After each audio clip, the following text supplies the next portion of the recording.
나의 맘 나의 몸 주께 드리오니 주 받으옵소서.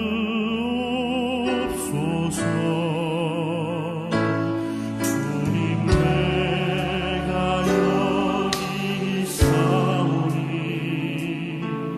나를 써주소서. 가진 것 모두 다 주께 드리오니 주 받으옵소서.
예배 전에 와서 지난 한 해를 한번 돌아보면서 기도하는 시간을 갖는 중에 참 감사하다. 그 말밖에는 하나님께 더 구할 것이 없을 것 같은 그런 감격스러운 시간이었습니다. 멀게 또는 가까이 전화로도 문자라도 서로 소통하는 분들의 목회 현장들의 어려움들을 애써 마음속에 담아두고 겉으로 드러내진 않지만은 괜찮다고 하는 말 뒤에 섞여 나오는 묵직한 한숨을 통해서 많이들 다 힘들었구나. 그런 느낌을 받게 되지요. 그런데 돌아보면 정말 함께 모여서 마음껏 큰 소리로 떠들며 교제하고 또 우리가 기쁨을 누리던 그런 일들을 좀 자제할 수밖에 없었던 것 하나를 제외하고는 무난하게 잘 견뎌온 한 해였다. 그런 생각을 하고 이것이 하나님의 은혜라 그렇게 생각합니다. 또 코로나 바이러스 감염증이 아주 확산되고 있는 가운데서도 그런 가운데 노출되지 않고 안전하게 건강하게 그렇게 잘 지내온 것도 주님의 보호하심이라 깨닫고 감사합니다. 새 표는 여기 보시는 대로 아주 좀 초등학생 구호 외치는 것 같은 그런 표를 정했습니다. 착한 성도가 되자. 안 그래도 다 착하신 우리 성도들인데 조금 더 착한 위에 더 착한 성도가 되자. 왜요? 우리만 착한 사람이 돼서 될 게 아니고 우리와 어울리는 사람들도 착한 성품을 지니도록 우리가 영향력을 미쳐야 되기 때문에 우리가 좀 더 착한 성도가 되어야 되겠다. 그런 생각을 하게 되었습니다. 또 우리 교회가 정말 좋은 교회가 되어야 되겠다. 물론 크게 부흥하면 참 좋겠지만 좋은 교회로 부흥하는 그런 계기를 마련하는 2021년이 되었으면 하는 바람을 가지고 우리가 좋은 교회를 만드는 일에 다 함께 헌신하자. 그런 다짐을 한번 해봅니다. 그리고 이제는 또 새해부터 부해에 걸쳐서 저의 목회가 이제 갈무리가 되고 새로운 하나님께서 이 교회에 꼭 맞는 또 우리 성도들뿐만 아니라 우리 여러분들의 자녀들의 앞으로의 신앙생활과 저들의 삶을 지도하고 이끌어 주어야 할 새로운 목회자가 이제 오셔야 하는데 그렇게 이제 새로운 세대가 열리면 이곳에 세워져 있는 이 열린 교회가 이 지역의 이웃들에게 또 양산의 조금 먼 이웃들에게까지 선한 이웃의 소명을 사마리아인과 같은 그런 사역들을 감당할 수 있는 기틀을 만들어 갔으면 좋겠다. 그런 여러 가지 기대와 소망을 담아서 착한 성도가 되자, 좋은 교회가 되자, 선한 이웃이 되자. 그런 표를 세웠습니다. 근거 성경 말씀은 오늘 우리가 읽은 말씀 가운데 이제 14절에 너희는 세상의 빛이라. 그리고 중간은 생략하고 이같이 너희 빛이 사람 앞에 비치게 하여 그들로 너희 착한 행실을 보고 하늘에 계신 너희 아버지께 영광을 돌리게 하라 하는 말씀이 요절 말씀입니다. 다시 말하면 우리가 착한 성도가 되고 우리가 좋은 교회를 이루고 우리가 선한 이웃이 되어야 하는 이유는 우리를 사랑하시고 당신의 자녀로 삼으셔서 영생을 주신 그 아버지 하나님께 영광을 돌리는 자녀들이 되고 교회가 되기 위해서 우리가 그래야 되겠다. 오늘의 주님의 말씀을 받아서 그렇게 새 표 다짐들을 만들어 본 것입니다. 소요리문답 제1문은 사람의 제일 되는 목적이 무엇이냐라고 묻습니다. 그리고 대답하기를 하나님을 영화롭게 하는 것과 영원토록 그를 즐거워하는 것입니다. 라고 대답합니다. 소요리문답은 우리 교회에서는 소요문답을 체계적으로 다 공부를 하진 않았습니다. 소요리문답이라는 것은 우리가 교리 공부를 했죠. 교리 공부를 문답 형식으로 쭉 만들어 놓은 것이 소요리문답이에요. 그래서 교리 공부를 몇 번에 걸쳐서 했기 때문에 서유리문답 해설하는 공부는 따로 하지 않았습니다. 우리 장로님, 안수집사님, 권사님들 임직하시면 제가 선물해 드린 것이 있는데 그중에 헌법책이라는 게 있죠. 그 헌법책 보면 12신조 그리고 대소요리 문답이 전부 나와 있습니다. 궁금하시면 가서 한번 쭉 읽어보시면 그동안에 배운 말씀들이 거기에 다 들어있다는 사실을 확인하실 수 있어요. 그런데 이 소요리 문답은 누가 만들었느냐 하면 종교개혁자 19세기 초반에 부패한 로마 천주교의 그 타락함을 극복하고자 종교개혁을 일으킨 종교개혁자들이 그 구교는 백성들에게 의무는 잔뜩 지웠는데 하나님의 말씀을 전혀 가르치지 않았어요. 왜? 장애들 마음대로 부려먹기 위해서. 교회가 그런 횡포를 저지른 거예요. 그런데 종교개혁자들은 아니라 이 세상에 사람으로 태어난 것 자체가 하나님의 은혜라는 생각을 가지고 있었어요. 왜? 성경 말씀을 읽어보니까 그렇거든요. 그래서 이 말씀을 어린아이부터 제대로 가르쳐야 되겠다. 그래서 그 아이들을 신앙교육을 하기 위해서 만든 문답집 책자예요. 그런데 그 신앙의 도리들을 가르치는 제1번이 뭐냐? 사람이라면 사람 되는 제1의 목적이 뭐냐라고 묻고 답하는 것을 가르쳤어요. 그래서 사람의 제일 되는 첫 번째 목적이 뭐냐? 우리의 삶의 첫 번째 목적이 뭐냐? 하나님을 영원롭게 하는 것과 영원토록 그분을 즐거워하는 것. 그것이 사람의 목적 첫 번째라는 거예요.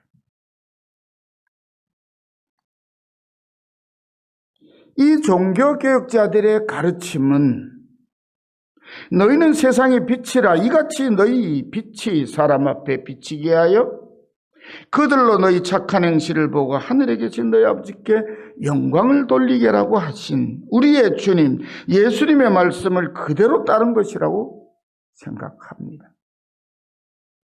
지금 지구촌 온 세계는 매우 무겁고 답답했던 한 해를 보내고 여전히 두렵고 어두운 마음으로 새해를 맞이하고 있습니다.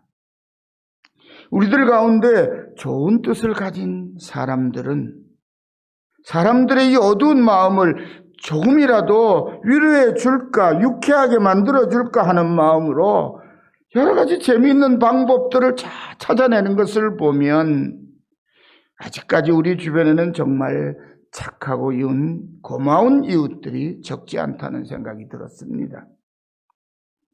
그래서 새해는 하나님의 자녀로 살아가는 우리에게 세상을 밝히라고 부탁하신 예수님의 말씀을 어떻게 따를 수 있을까에 대한 말씀을 표로 삼아서 함께 생각해 보고자 합니다.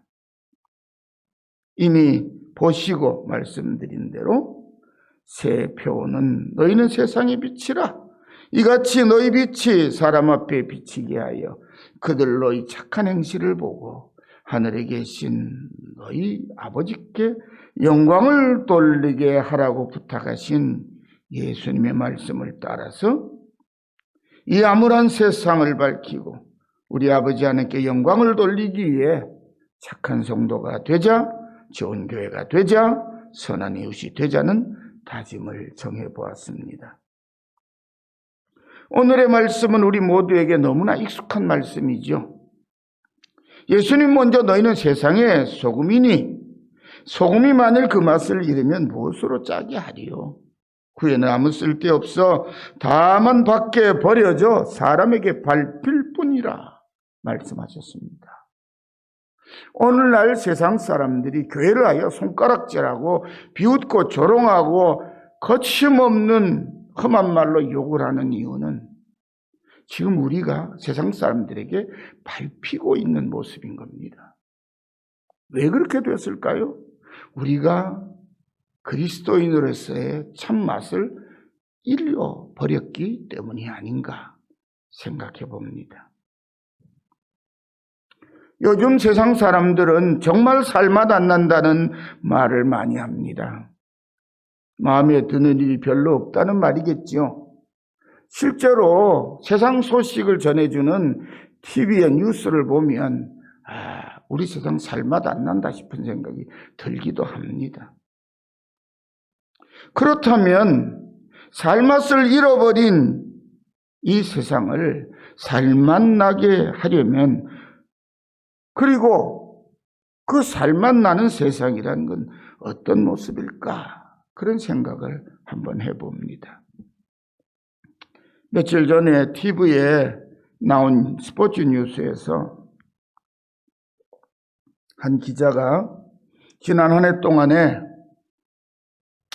그래도 우리 국민들은 영국에서 뛰고 있는 축구선수 손흥민과 미국과 캐나다에서 뛰고 있는 야구선수 유현진, 김광현 선수들 덕분에 그래도 조금 숨통이 트이고 많은 위로를 받았을 것이라고 하는 말을 하던데, 저도 그 말을 듣고 저절로 고개를 끄덕이고 있었습니다. 실제로 텔레비전에서 나오는 밝은 소식은 거의 들어본 기억이 없는 것 같아요. 손흥민이 골 넣었다, 손흥민이 세계 정상급의 축구 선수다, 공격수다, 그런 얘기 들으면 괜히 기분이 좋아지고, 또 유현진이가 투수로서 잘하고, 처음 미국에 간 김광현이도 아주 짧은 기간 동안이지만 좋은 성적을 냈다는 소리가 참 듣기 좋은 소식이었던 것 같아요. 그 정도로 우리 사회에는 즐겁고 기쁜 소식, 살맛 나는 세상이라고 하는 느낌을 줄 만한 이야기들이 별로 없다는 거예요. 그만큼 우리는 힘든 한 해를 힘든 나라에서 살아왔다는 것이죠.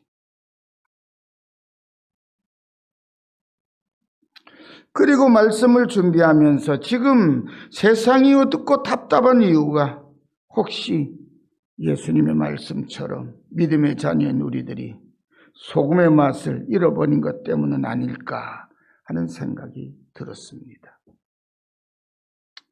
왜냐하면 최근에 제가 책들을 읽고 있는 책들이 유럽의 종교개혁을 이끌었던 기욤 파렐, 부시, 이런 부서 이런 사람들, 종교개혁자들의 일대기를 기록한 책들을 읽습니다.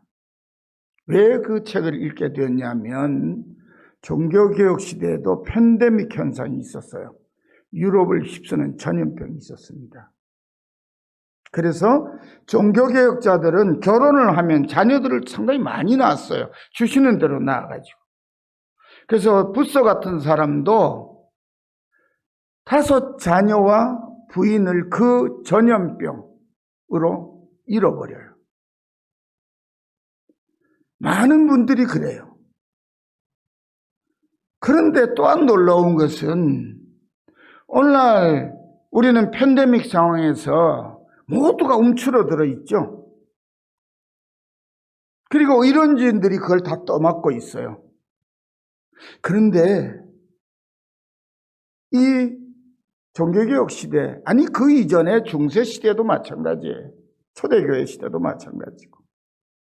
지구촌에는 수세기를 걸쳐서 이 팬데믹 현상들이 굉장히 많이 일어났어요. 패스트 같은 경우에는 유럽 인구의 3분의 1이 죽었어요. 그런데 그나마 3분의 1만 죽고 멈춘 그 이유 중에 하나가 뭐냐면요, 그리스도인들이 또 수도사들이 그 팬데믹 현상이 일어났을 때 죽은 사람들을 장사 치러주고 병든 자를 치료해주고 그런 일들을 사람들이 다 꺼리고 도망갈 때에 그리스도인들이 그들에게 다가가요. 가서 그들을 치료합니다. 그들을 장사 지내줘요. 정성을 다해서. 그래요. 자기도 병 걸려 죽어요. 그런데 놀라운 사실 하나는 그리스도인들이 나가서 장례를 치르고 보살핀 도시는 그렇지 않은 도시에 비해서 사망률이 3분의 1도 안 되는 거예요. 그러니 팬데믹이 끝나고 나면 사람들이 교회로 몰려오는 거예요. 그들을 보니 그들이 누구를 믿는지, 그분들이 누구를 믿기에 저렇게 희생할 수 있는지 그걸 보고 교회로 몰려왔다는 거죠. 그래서 유럽이 복음화되는 속도가 엄청 빠른 거죠. 종교개혁 시대에도 똑같아요. 이 종교개혁자들이, 그리고 종교개혁 지도자들뿐만 아니라 개혁교회의 신앙을 받아들인 말씀 중심의, 예수님 중심의 신앙생활을 받아들인 사람들이 똑같이 그렇게 하는 거예요. 그래서 팬데믹이 유럽 전체를 뒤덮을 때에도 그들이 있는 곳에는, 그들이 사는 곳은 속히 그 확산이 멈추고 치사율이나 발병률도 현저하게 떨어졌다고 하는 거예요. 이거는 역사의 통계에 나와 있는 거예요. 참으로 놀랍죠? 어떻게 그런 일들이 있는가? 그런 이 종교개혁자들의 일대기를 기록한 책들을 보면 이름 있는 사람, 신학 공부를 했는데도 그 이름을 난생 처음 들어보는 사람들의 이름도 굉장히 많이 나와요. 그들의 모습이야말로 암울한 세상을 맛깔나게 세상으로 바꾸어주는 치열한 투쟁과 헌신의 삶이었다 하는 사실을 깨달을 수 있었어요. 실제로 우리가 누리고 있는 오늘날과 같은 자유와 풍족한 경제 생활은 바로 우리의 믿음의 선배들인 그 종교개혁자들이, 그 신앙을 따르고 주님을 따른 사람들이, 그때까지만 해도 특별한 상류층들만의 전유물이었던 의료 혜택, 교육 혜택, 이런 것들을 보통의 사람들, 권력자들과 기득권층의 사람 취급도 못 받는 사람들에게까지 의료 혜택을 제공하고 고등교육을 가르치고 그렇게 세상을 변화시키는 거예요. 그 과정에서 자기는 핍박을 당하고 순교도 당하고 질병 때문에 죽기도 하고 가족을 잃기도 하고, 그러면서도 세상을 밝혀놓았고 사람들을 밝혀서 그런 신앙과 교육을 받은 사람들이 정신을 차리고 일으켜낸 산업혁명의, 문화혁명의 산물이 바로 오늘날의 우리 자유와 그리고 풍족한 경제생활의 출발점이 되었다는 것입니다. 이처럼 500년 전에 세상 사는 재미를 모르고 죽지 못해 살던 미천한 사람들에게까지 정말 살맛나는 세상을 만들 수 있도록 길을 열어준 이들은 주님의 부르심을 따라 자신에게 맡겨진 소금의 소명을 회피하지 않고 용감하게 감당한 예수의 사람들이었습니다. 그리고 그 이후로도 역사의 고비마다 그리스도인들은 그렇게 자신을 내던져서 세상을 구원해냈습니다.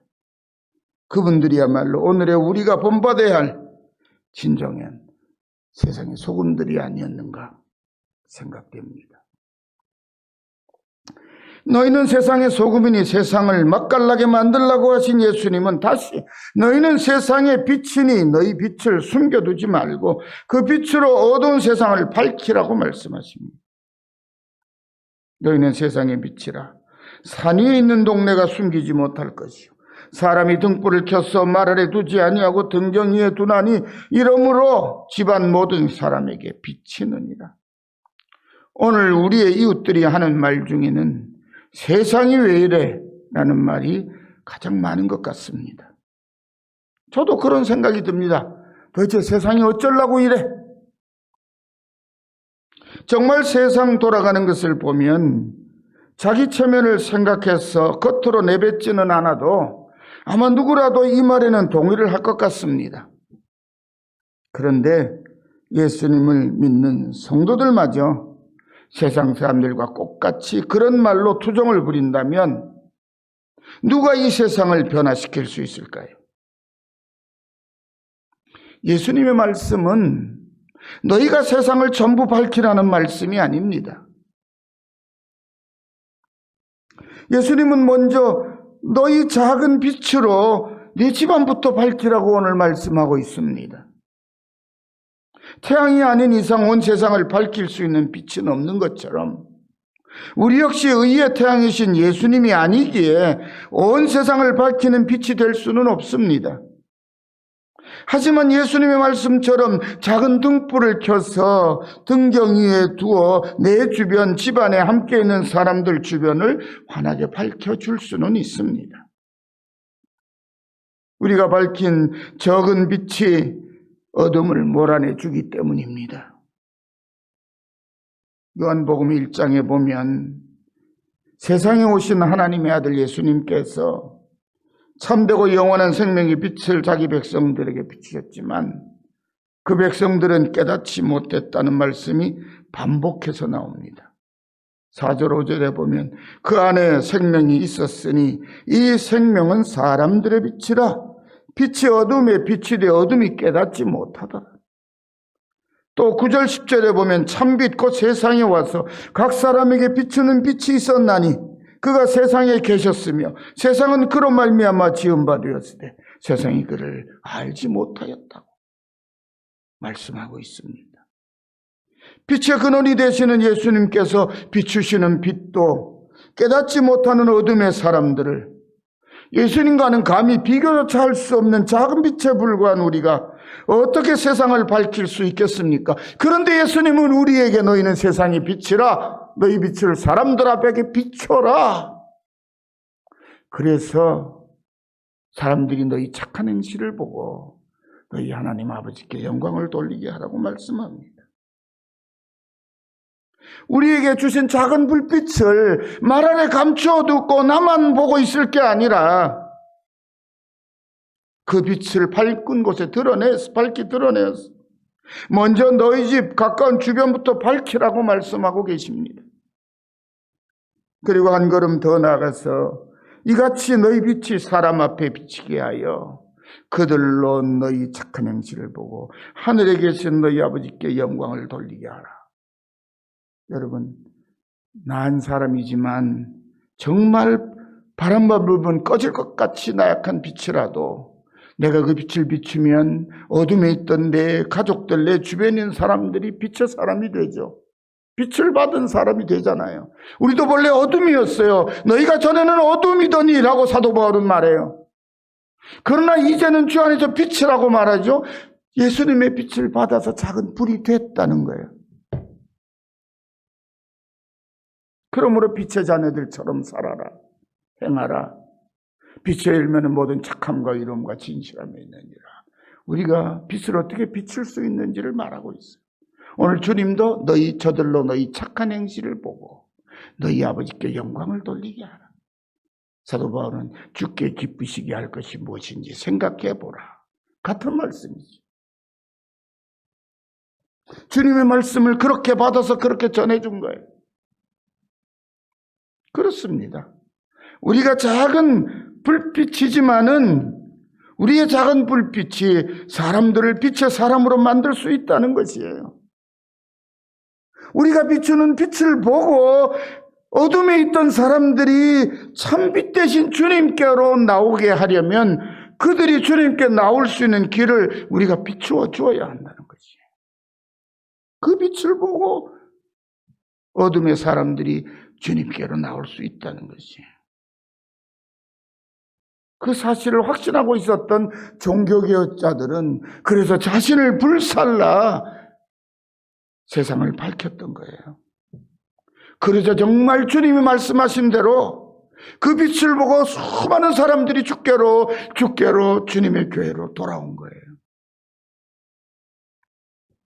사랑하는 성도 여러분, 지금 세상의 어둠에 위축되어 있는 우리에게 예수님은 너희가 세상을 맛깔나게 하고 세상을 밝혀서 하나님께 영광을 돌리게 하라고 명령하셨습니다.